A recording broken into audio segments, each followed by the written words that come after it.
Bonjour à tous et bienvenue dans Cult & Click pour une nouvelle vidéo de presque qualité. Je suis avec l'ami Ker qui nous a mis, puisqu'on parlait de presque qualité, un t-shirt E.T. qui n'a pas d'adjectif. Il est E.T. Ouais.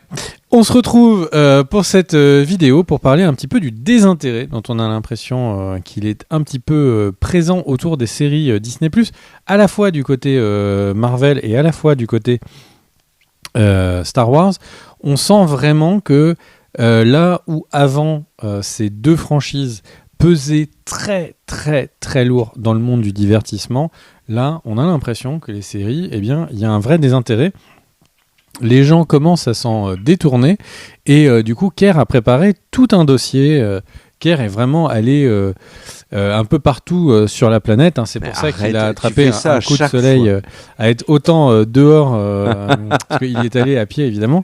Et du coup Ker, qu'est-ce que tu as trouvé un petit peu dans les quatre coins du globe est-ce que tu peux nous en parler? Est-ce que tu es allé vivre du coup chez les habitants? Tu es allé vivre chez les gens qui font Disney? Non, je vais trop loin. Ouais. Bon, ok. Alors, Ker, dis-nous tout. Surtout que c'est pas un dossier, ça va plus être un débat et en effet un ressenti qu'on a quand même depuis un moment sur, comme tu l'as dit, ce désintérêt pour les séries Marvel et Star Wars. Je vais vous donner un avis, je pense qu'on va partager le même. Il y a un désintérêt qui a deux raisons. Et pour mon premier point, les amis, j'ai carrément changé de tenue et il fait jour. En fait, pour tout vous dire, on a eu un léger problème technique sur quelques secondes de la vidéo, donc on le retourne. Donc voilà. Et donc ce premier point, en fait, c'était lié le désintérêt est lié aussi, à mon sens, au non-succès de Disney+. En fait, lors de son lancement, on a Disney qui a annoncé des chiffres mirobolants. Alors, petite anecdote d'ailleurs, actuellement, il y a des actionnaires de Disney qui sont en train de lancer une procédure parce qu'ils estiment avoir été dupés par les chiffres au lancement. Alors, Greg en parlait dans une vidéo news à l'époque, mais on avait par exemple, si vous preniez un abonnement à Disney+, avec ESPN et Hulu, ça comptait pour 3 abonnements à Disney+, c'est complètement dingue.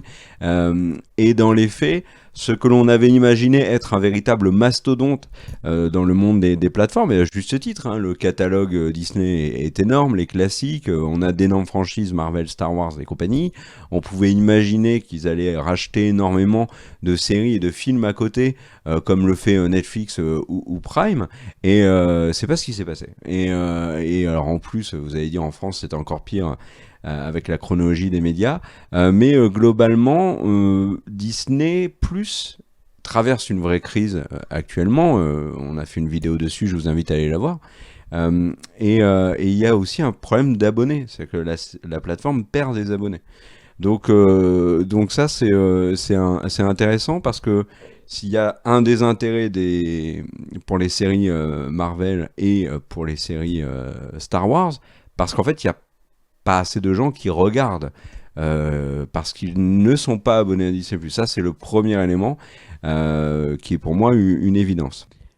Mais le problème, c'est pas vraiment que Disney+. Le problème, c'est aussi, et on sera d'accord là-dessus, mon cher Greg, c'est aussi les séries Marvel et Star Wars.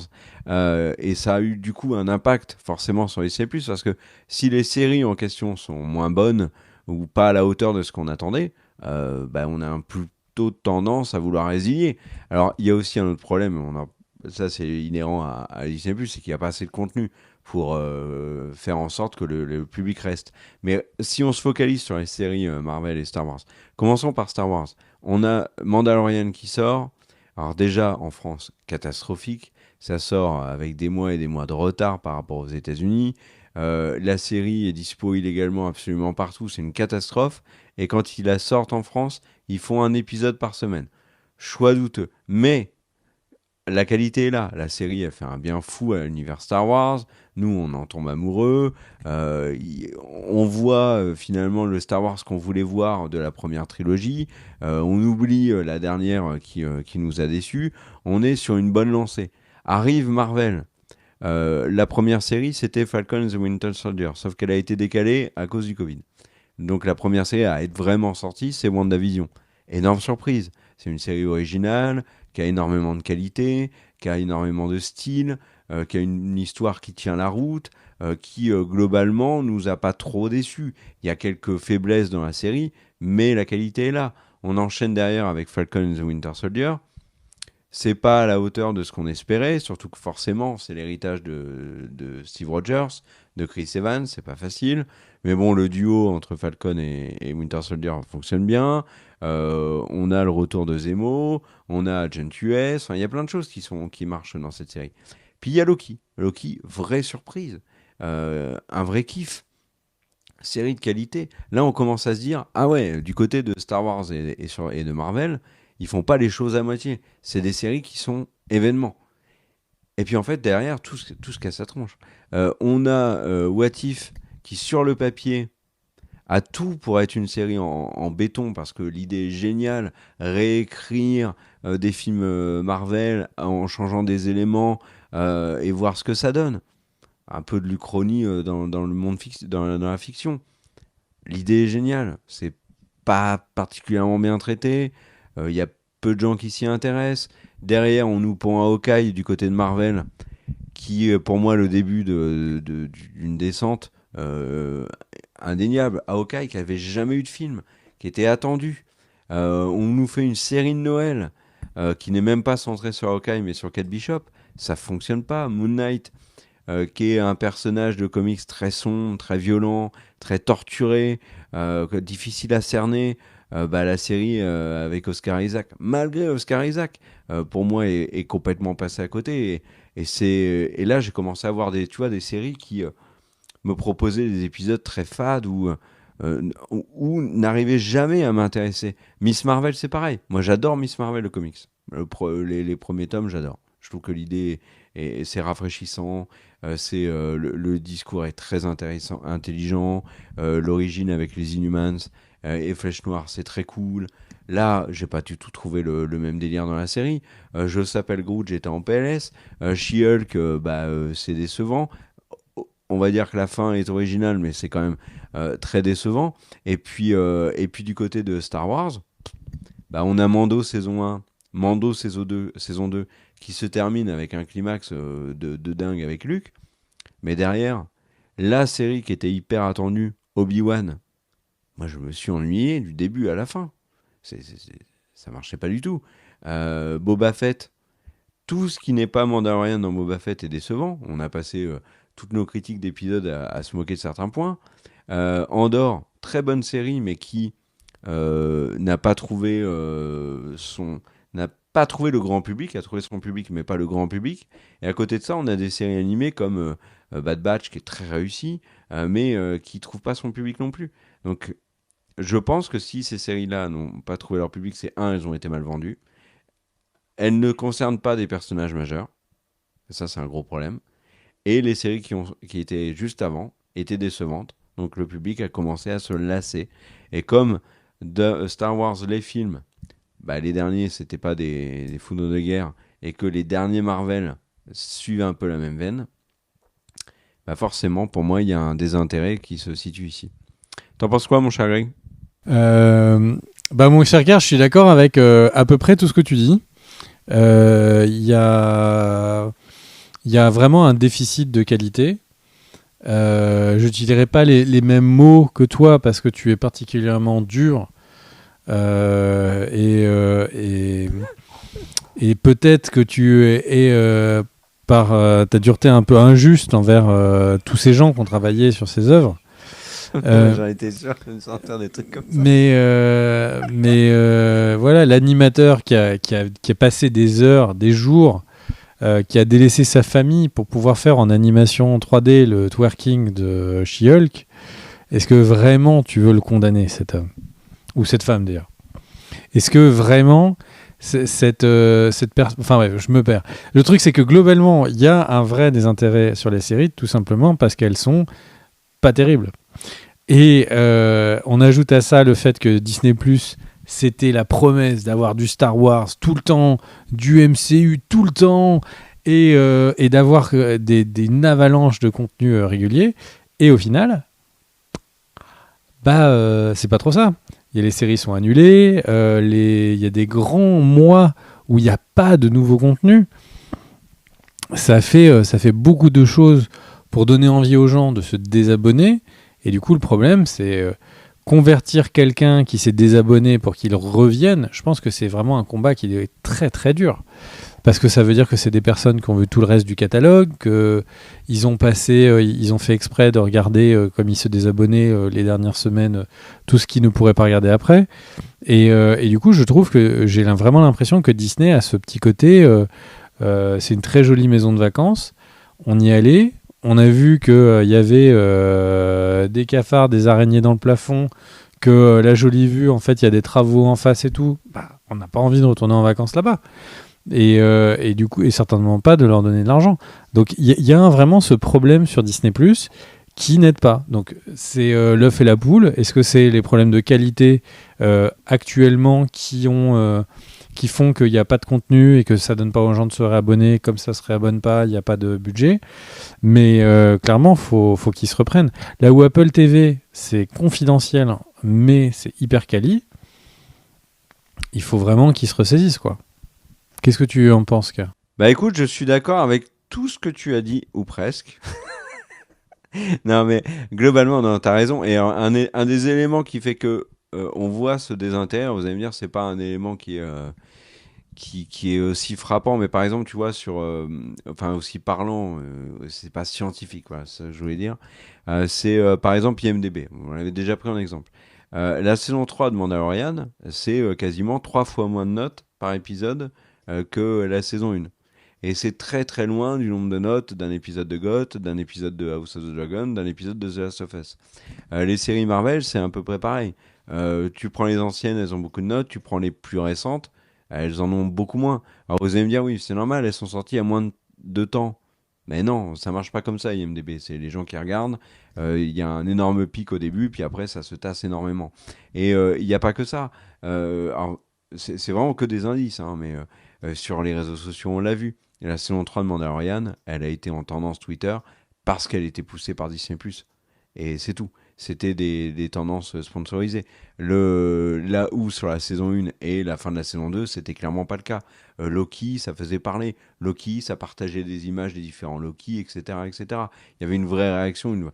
Il y avait énormément de réactions, par exemple, avec Grogu au début, dans la saison 1, dans la saison 2. Saison 3, pas, et même sur la fin, alors que nous, on a beaucoup aimé la fin. Même si il y a des choses qui vont pas il y a plein de choses qui vont pas dans la saison 3, mais ça justifie pas ce désintérêt là. Donc en fait il y a un désintérêt qui est lié à, comme tu l'as dit, l'œuf et la poule. Bon, je vois pas ce que font un œuf et une poule dans cette vidéo, mais l'œuf et la poule, je comprends, ok. Il y a un problème avec Disney+, il y a un problème avec la qualité des séries, et du coup là quand les séries commencent à être parfois plus quali, ça marche pas. La série qui ne mérite pas ça, ne mérite pas un désintérêt aussi fort. Alors, certains vont dire que ça va être Star Wars Vision. Moi, je l'ai pas encore vu Star Wars Vision, mais euh, The Bad Batch, c'est génial. Alors, la série, alors soit des épisodes qui sont moyens, mais on adore l'équipe et puis on la suit avec grand plaisir, soit des épisodes qui sont très bons, mais la série mérite qu'on la regarde. Et il n'y a pas d'intérêt pour. Alors après, vous allez me dire, oui, c'est l'animation, c'est pas facile, etc. Greg, comme tu me le disais en off, Clone Wars a des épisodes qui sont complètement dingues. Bon, ben ça c'est resté pour un public de niche. Mais même là, tu vois, sur les séries qui arrivent, je suis pas certain que Ahsoka soit un raz-de-marée, alors que pourtant, le personnage, si t'aimes Star Wars, tu le connais, et que si t'as vu les bandes annonces, franchement, c'est convaincant. Et derrière, du côté de Marvel, t'as Secret Invasion avec Nick Fury, avec un gros casting, avec ceux qui connaissent le comic savent que c'est quand même quelque chose d'intéressant. Alors après, ils ont un problème sur Secret Invasion, c'est que c'est une suite de Captain Marvel qui est pas un film qui a énormément plu, qui souffre d'une mauvaise presse et d'un rejet du public. Bon, pour moi, c'est pas justifié. Le film est pas aussi, enfin, le film est pas cata. Et la série, de toute façon, va s'en détacher pour développer ce qu'il y a à développer avec Talos et Fury. Mais je suis pas certain que Secret Invasion soit un franc succès, hein. Et je pense qu'on Tu vois, le truc, et je pense que c'est pareil pour à peu près une grande partie des gens qui regardent les séries Marvel Star Wars, c'est que moi j'ai commencé en étant vraiment convaincu et j'ai pris une douche froide. Et là maintenant, je lance une série Star Wars Marvel en me disant on va voir ce que ça va donner. Et la douche froide, je le redis, alors ça n'a pas été ton cas, mais moi ça a été mon cas, j'ai pas du tout aimé le début de la saison 3 de Mandalorian. Et qui pour moi s'inscrivait beaucoup trop dans la qualité de ce que proposait un Boba Fett, etc. Donc, et Marvel, je suis pas. Là, je suis sceptique sur Secret Invasion. Je parle autant dans l'intérêt, bon là c'est le sujet de la vidéo, mais que sur la qualité même de la série. Donc le truc où j'étais convaincu et je fonçais dans une série Marvel Star Wars, vraiment les yeux fermés et par ici, et c'était le grand spectacle et c'était parti, tout ça pour moi c'est fini. Hein. Et ça c'est aussi lié au film. Il n'y a plus de film Marvel où j'y vais en me disant ah là je vais ça va être un super moment parce que ça fait un paquet de films quand même que j'ai pas eu ce sentiment d'avoir un super moment. Il y a eu Eternals dans la phase 4 et il y a eu Eternals dans la phase 4. Ouais, voilà. Donc les Gardiens 3 sont pour moi vraiment réussis. Mais tu vois, si aujourd'hui on avait une série animée sur le Spider-Verse, j'y vais en courant. Par contre, ce que me propose le MCU et Lucasfilm, là aujourd'hui je fais attention. Il peut y avoir d'excellentes surprises. Andor en est une.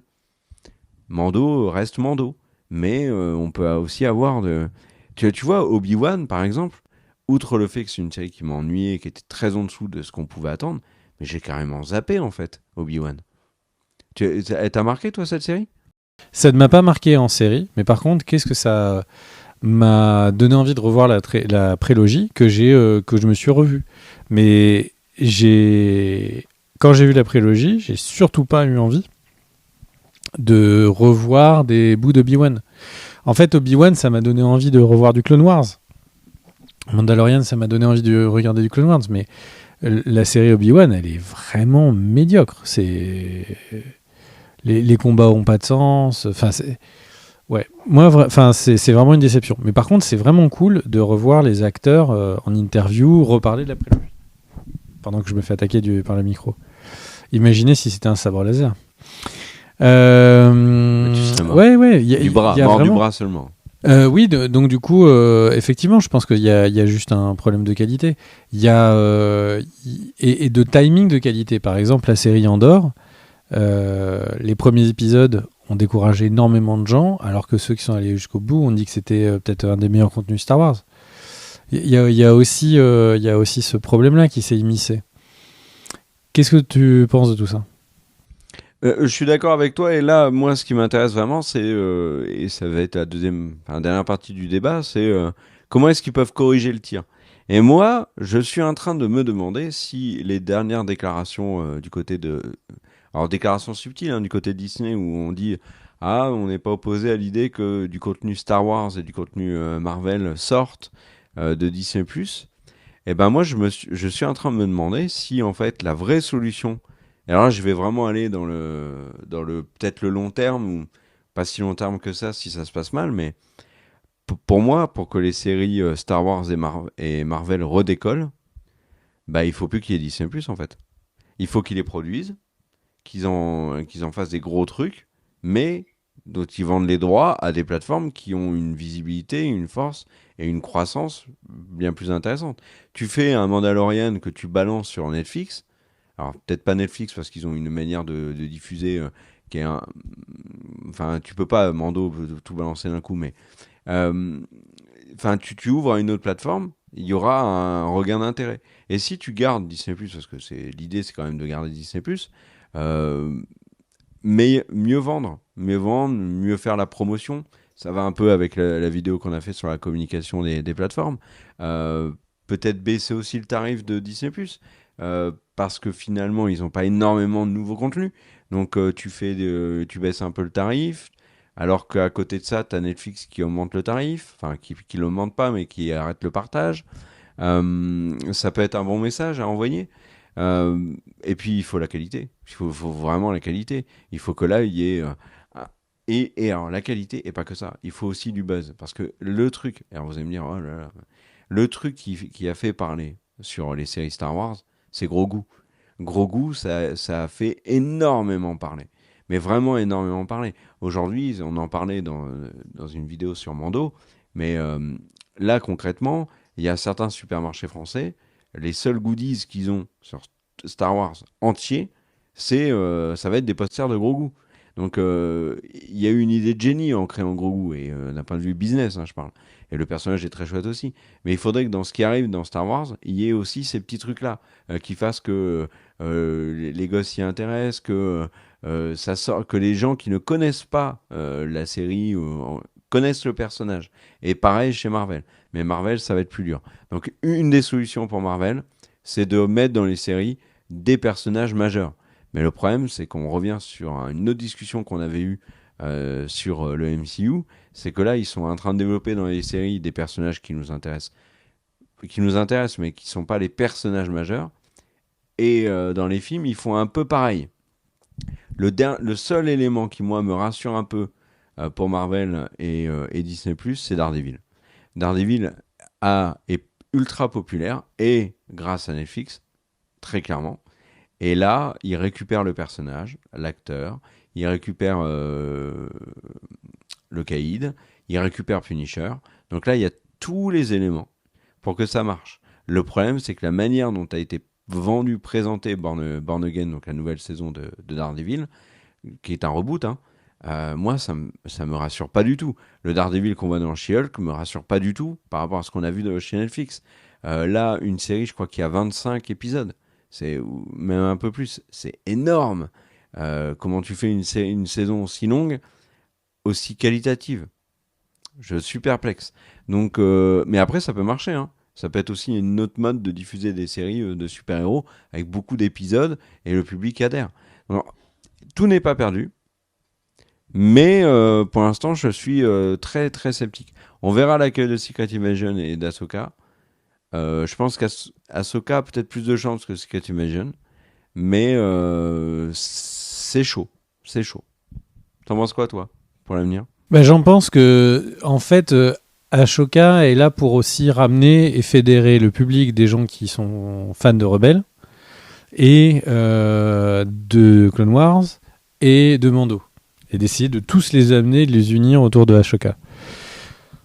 Donc, il y a tellement de gens qui nous corrigent sur la manière de prononcer Ashoka que je commence à avoir des doutes avec ce que c'est Ahsoka, Ashoka. Et donc au final, alors que si pour moi, c'est celle Ashoka, qui, si elle est bien, Greg, ouais. Si c'était Ashoka, ça serait beaucoup plus facile de retenir parce qu'il y a un moyen mnémotechnique, c'est Ashokakao, tu vois. Mais ça marche pas en fait. C'est un nouveau bas de la chaîne, quoi. Heureusement que sur YouTube on peut pas clipper les moments comme sur Twitch parce que là ça serait l'enfer. Et donc au final le truc c'est qu'une fois qu'on s'est dit tout ça, Ahsoka a une actrice connue du grand public, c'est une Jedi, il y a tout pour enthousiasmer le public. La problématique c'est que à l'heure actuelle, si Ahsoka est la meilleure série de Disney+, ça ne suffira pas pour faire que Ahsoka est un succès. Parce qu'il y a juste trop peu de gens qui sont à fond sur Disney+. C'est un vrai problème. Donc là, maintenant, il faut qu'il y ait des contenus de ouf sur Disney+, en quantité. Et là, je parle pas que de Ahsoka. Il faut qu'il y ait une quinzaine de contenus qui donnent l'impression aux gens que ça vaut le coup de prendre un abonnement qui va durer 1 an. Là, il y a le public moyen, la globalité des gens. Je vois pas qu'est-ce qu'ils vont foutre sur Disney+.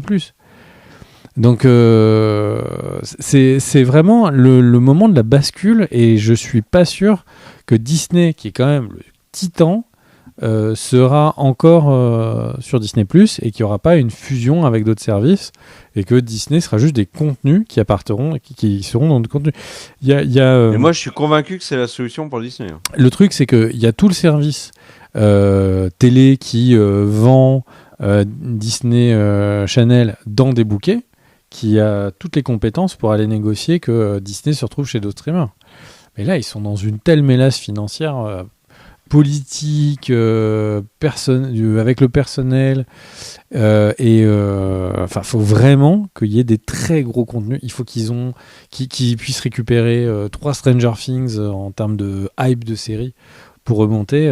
C'est pas ça. Par contre, est-ce que moi je suis très content de pouvoir regarder Ahsoka, Mando 3, etc., etc. Grave. Moi, mon abonnement Disney+, je couperai pas. Hein. Mais les contenus qui justifient... Déjà parce que Clone Wars, je suis très lent pour le regarder et que j'ai pas fini, parce qu'il y a énormément de contenus qui m'intéressent, mais j'ai vraiment l'impression que ça touche que les gros fans. Hein. Greg, t'as pas fini Clone Wars? Non. À la fin, il meurt. Non, pas du tout. Le truc, c'est que il y a vraiment... Bon, après, c'est sidetrack, mais Clone Wars, c'est très, très, très touffu. C'est-à-dire que c'est pas une série sur laquelle tu te poses et tu enchaînes les épisodes. Ouais. En tout cas, cette vidéo a eu un intérêt. C'est la première fois en plus de 10 ans de Cut and Click qu'on chante du Annie Cordy en vidéo. Donc voilà. Ah non. Chaud Cacao, c'est Annie Cordy. Ah non, je suis désolé. Moi, je t'ai déjà chanté du Annie Cordy. chanter du Annie Cordy à plusieurs reprises. Ah bon? Alors, quelle chanson? Bah, à peu près toutes. On peut aller dans le top 10 des chansons d'Annie Cordy. Si Annie Cordy a 10 chansons qui sont justifiées dans un top. Alors, je tape Annie Cordy, top 10. Non, mais te fais pas chier. Il y a la vidéo sur YouTube, Kerr a pété un plomb Annie Cordy. Et on te voit sur ta table avec la cravate sur la tête en train de chanter Tata Yo-Yo. Alors, il y a La Bonne du Curé, Tata Yo-Yo, Chaud Cacao, Frida Papa, je connais pas, Hello Dolly. Pareil, il y a une vraie question. Qu'est-ce que tu veux répondre à une personne qui dit « J'ai l'impression qu'ils se sont perdus dans cette vidéo ». Non, pas du tout. Mais par contre, moi j'ai une vraie question et je veux recentrer le débat. Est-ce qu'il n'y a pas un désintérêt pour les chansons d'Annie Cordy? Ça peut être un autre sujet. Est-ce que vous vous rendez compte que c'est la dernière vidéo qu'on a enregistrée dans la soirée ou pas? Moi, je regarde Kerr là et je le sens bien. Elle a fait une chanson qui s'appelle Qui qu'en veut. C'est peut-être des abonnements de Disney+, dont elle parlait. Ce qui nous permet de revenir sur le sujet. C'est qui qu'en veut. Je sais pas du tout où on va là. Je pense qu'il faut clôturer cette je pense vidéo qu'on peut parce conclure. Que sinon ça va être terrible. On va trouver des vidéos de nous qui sommes en train de chanter sur internet. Des bisous. On se retrouve très vite. Et Kerr, je te laisse le mot de la fin qui ne doit pas être des paroles d'une chanson d'Annie Cordy. Merci à tous d'avoir regardé cette vidéo, d'avoir supporté cette fin de vidéo Annie Cordiesque. Et merci aux tipeurs, sans qui on ne pourrait pas faire toutes ces vidéos chantantes. Et on se retrouve très vite. N'hésitez pas à mettre des commentaires, à nous dire ce que vous pensez, vous, des séries Marvel Star Wars. Si vous avez foi en l'avenir pour Disney+, et ces séries sur ces deux franchises. On se retrouve très vite pour d'autres vidéos. Il y a d'autres vidéos, si vous voulez. Il y a notamment la critique de Spider-Man Across the Spider-Verse, qui lui, par contre, nous emballe. Il y a plein d'autres trucs. Donc voilà. Abonnez-vous à Cut and Click. N'hésitez pas à cliquer sur la cloche. Et on se retrouve très vite. Ciao!